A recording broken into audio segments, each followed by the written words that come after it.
Hello, everyone, and welcome back to Seed to Harvest. I'm really excited to be joined by Lavonya Jones, director at the Georgia Social Impact Collaborative and an entrepreneurship instructor at Morehouse College.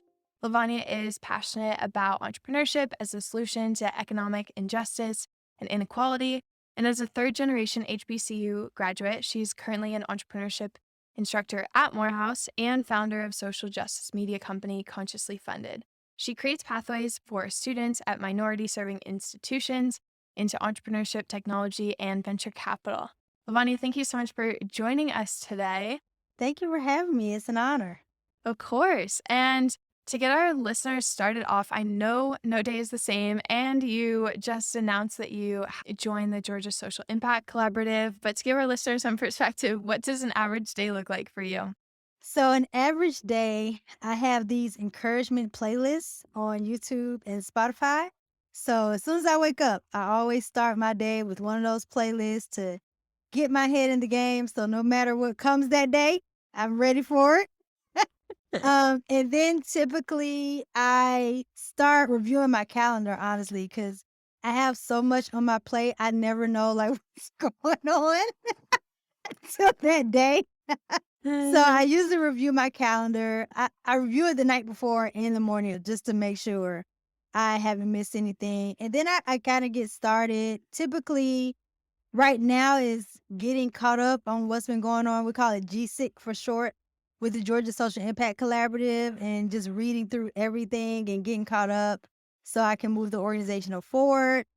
Then I also have some consulting clients. So my days are typically split between my role with GSIC now, my consulting client, and then also my class.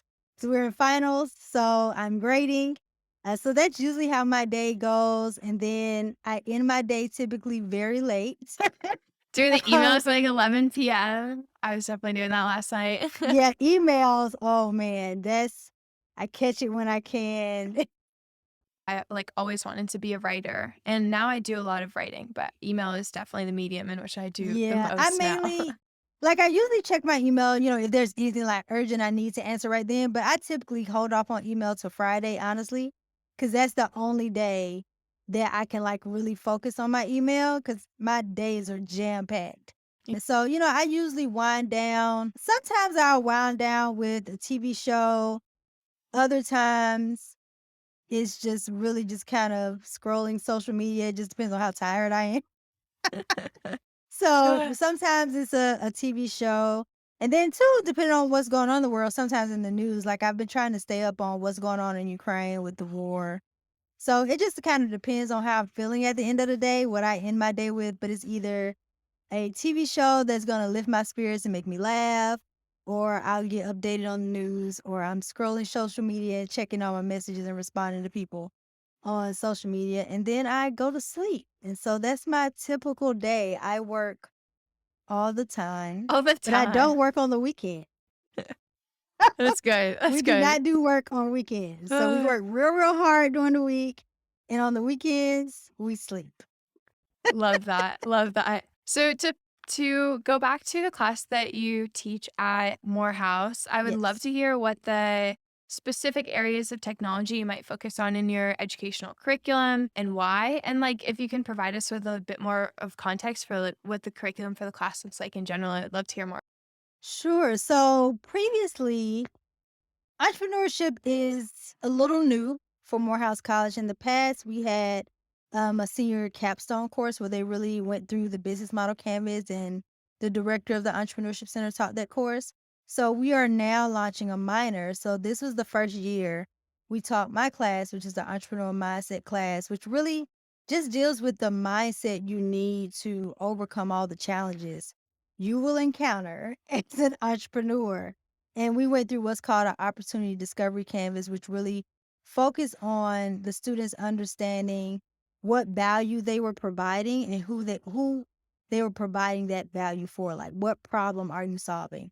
And that's what it really focused on. And I added an element of them aligning their solution with a sustainable development goal, one of the United Nations Sustainable Development Goals. So, I gave them extra credit if they incorporated some type of technology that would automate the business. Mhm. Because we talk about in my class, we have a session where we talk about wealth. And so it's like you want to get your business to the point where you're making money in your sleep, right? That's what all these unicorns and Amazon, Facebook, they're making money while they're sleeping. And that's where you want to get your business to. So, but one of the things that's also new for Morehouse this year is introducing our students to the metaverse. And so some of our classes, we've done mainly the humanities classes. So our sciences, English, history classes were done in the metaverse using the Oculus headsets. Oh, wow. That's Yeah. cool. So they like got to go through an artery, go back in the day. I think one class actually went through a slave ship. One Whoa. class, they were like on the battlefield in the, American Revolution.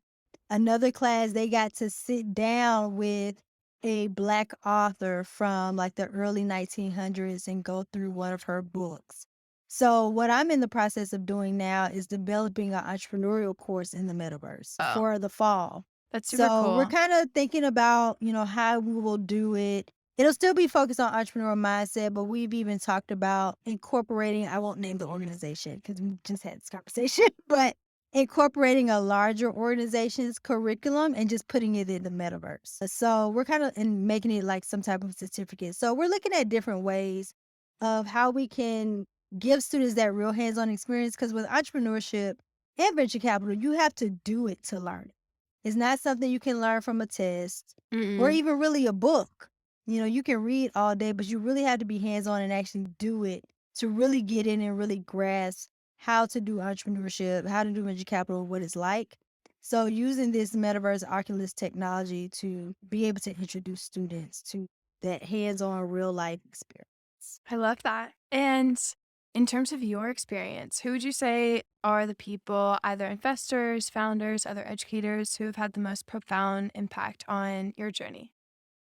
Wow. So for investors, I will start with Brandon Brooks of Overlooked Ventures. Mhm. He's amazing. Incredible. Shout out And Brandon and Janine. yeah, just even his journey has just helped keep me encouraged because this journey is hard. It's not easy especially being a entrepreneur slash now director slash professor, wearing many hats. So Brandon really helps to keep me encouraged. Also, of course, Arlen Hamilton's journey and how she didn't take the traditional path. She was an outsider. And now she's become like this model for how to do VC in a way that it serves all people and not just a small group of people. And then my ultimate like shero is Melissa Bradley from 1863 Ventures. Like she was a Black woman in VC before it was cool to be a Black woman in VC. She's a professor. She's a serial entrepreneur. So much of what she's doing is what I have wanted to do, am doing. I got the pleasure of meeting her this year because she's helping us with putting together our Center for Black Entrepreneurship at Morehouse and Spelman College. And she's just amazing and just all she's overcome. And the fact that she just keeps at it, she keeps a positive attitude.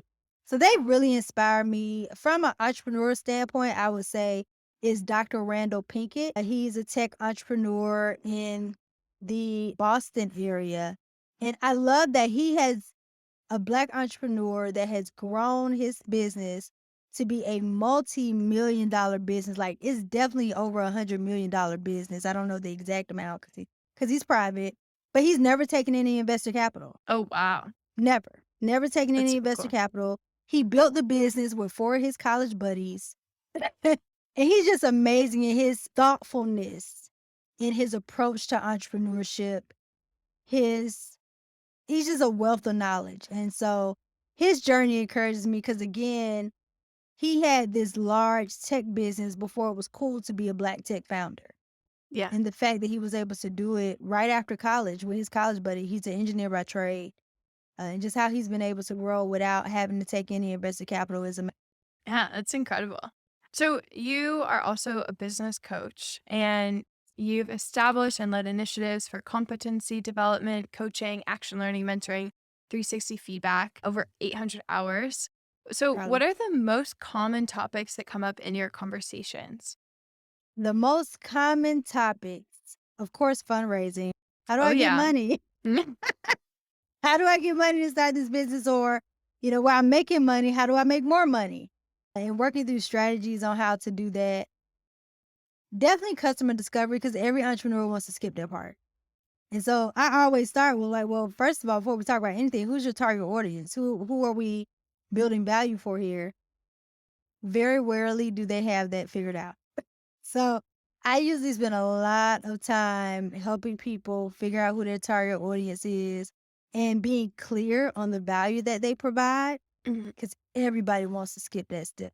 That's so interesting. That's like part of our investment thesis is we invest in founders that are like obsessed with that aspect of the business, like the Yeah. customer discovery Most of the part people I is run into, they want to skip that. And it's like, yeah, it's no, definitely not can't. the easiest part, but Right. I think that it's so valuable to, It speak is. directly It makes or with that breaks your target audience. business. Yeah. The other thing is helping people, like if they have one product, kind of figuring out how they can create multiple cash flow vehicles with their one business.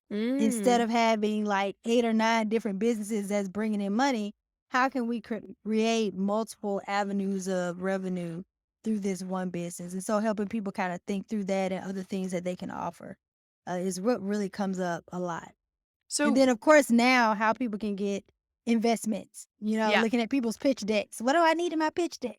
So I'm curious, like in those specific areas, what are some of the frameworks that you often walk through with aspiring or very, very early stage entrepreneurs? I always go back to that business model canvas because it's so easy to one page. Here's some questions. Let's think through these things. Let's dig deep and helping them get that business model canvas tight with customer discovery. I actually have kind of a template of a list of questions you could ask customers Mhm. and just, have people adjust them. I usually recommend like 3 to 5 from that whole list that people can adjust to fit their target market. But I also, HubSpot has a customer discovery question generator. Oh, cool. All So I right, always sweet. I'll link that in recommend, the show notes. yeah, I always recommend that a customer discovery question generator because you just put in your business and industry and it at least gives you a starting point. Yeah, So that's those are awesome. some of the frameworks. And then in my coaching model, I use what's called the growth coaching model.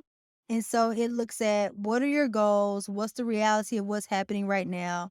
What are the opportunities to kind of get to where you want to be? What are you willing to do? And so narrowing down exactly what the entrepreneur is going to do to achieve where they say they want to go, getting a timeline. I need a date on when you're going to do that by so I can hold you accountable. But then also helping them to think through how are you going to make this a habit? How are you going to sustain this and not just do it one time in your business, but sustain it throughout your business? What does that success look like? And how do you know you've accomplished this reality you want to achieve? So my coaching process kind of goes through those questions and helping people reframe. I always tell people if you have a coach, specifically a business coach, that is giving you advice, they are not coaching you.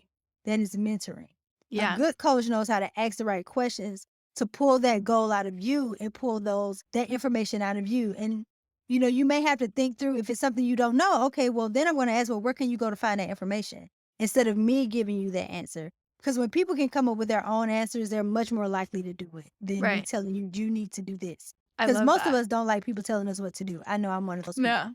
I'm meeting my coach right after this. And I think that's the one thing that I really appreciate so much is it is just a very safe space to explore the questions that she very thoughtfully asked about different aspects of my personal growth or my business growth.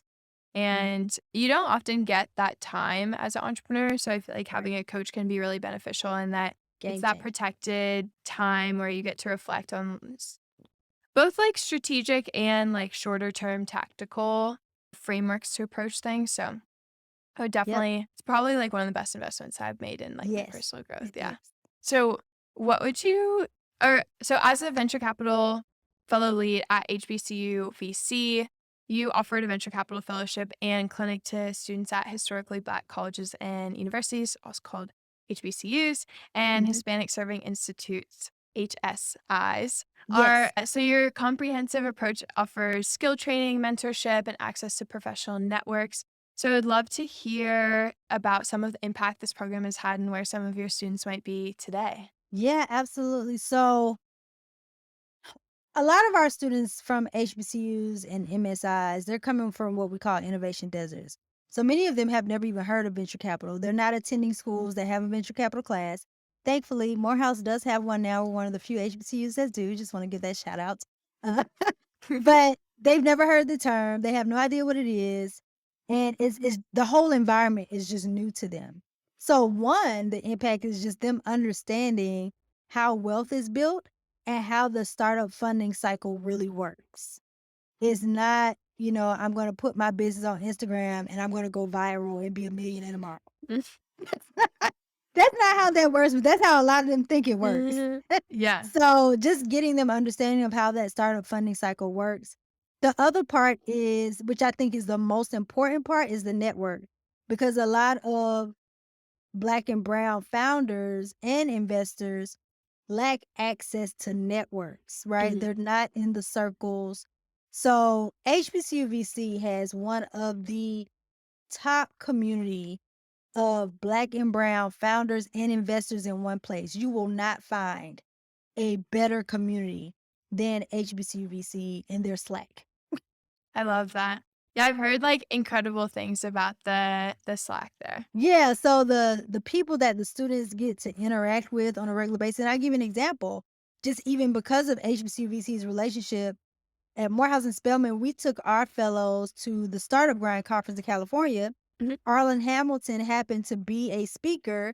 She is a supporter of HBCU VC, so I literally just sent her a Twitter message like, "Hey, our students are coming to California. I see you're speaking. Would you be willing to meet with them?" And they were able to meet her and take a picture. That wouldn't have been Aw, possible without that community with HBCVC. that's And then incredible. just getting them in the field. So we have so many students now that have graduated from HBCUs and HSIs and right out of undergrad are going to work for venture capital funds. That's almost unheard of, even at a PWI, predominantly white institution. Yeah. So it's just that journey of getting students in a place where they understand how wealth is built, putting them in a position where they can build that wealth. And really, how I got into it was because we realized, based on a report the founder Hadia had done, that 40% of venture capitalists in the ecosystem that graduated from an HBCU, 40% come out of Morehouse. And Wow. so it's like, if we're already producing that talent, we need to be preparing our students Right. to Well, go and into making that that like field. community tighter and having like a Yeah, and tighter that pipeline around pipeline. it. Yeah, Yeah, that's so awesome. now, we have a lot of those alum that our VCs are coming back and speaking to our class and doing office hours with entrepreneurs and really giving back because we created kind of that community. And that wouldn't have been possible without HBCU VC. Oh, that makes me so happy. That's what I'm like trying to do in a small way. I went to like a San Diego State, so we definitely weren't like high on lists of alum going into venture. Right. And so working on building a community through like a class and a competition there. So Yeah. it's been really cool to see like hopefully in 10 years it'll be like a higher percentage. But as we're wrapping up, what's one thing you think any aspiring investor can do to set themselves up for career success even if they're still in school? Network your behind. So as a venture capitalist, one, you need a network of entrepreneurs, right? Mm-hmm. That deal flow consistently coming in. And then secondly, you need to know other VCs that you can share deal flow with. So for someone that's starting and just even learning the trade, putting yourself in an environment where you can network with entrepreneurs, find entrepreneurs. Depending on where you live, that can be difficult, but it's much easier in this virtual world, right? With computers. I tell all my students, even students that, are not really into social media, like you need to be on Twitter. That's where the magic happens. Get on Twitter, follow these VCs, follow these top entrepreneurs. They show up in all these lists and articles. Follow them on social media, engage. So building that network of entrepreneurs, but then also connecting with other VCs. Oftentimes, I tell students to go to your alumni network first. I love that LinkedIn has a feature where you can go to your school's page Mm-hmm. and you can narrow down alumni by where they work at, where they live, what type of things they do. And so I show my students how to do that and like just reach out and say, hey, I'm a student at Morehouse College.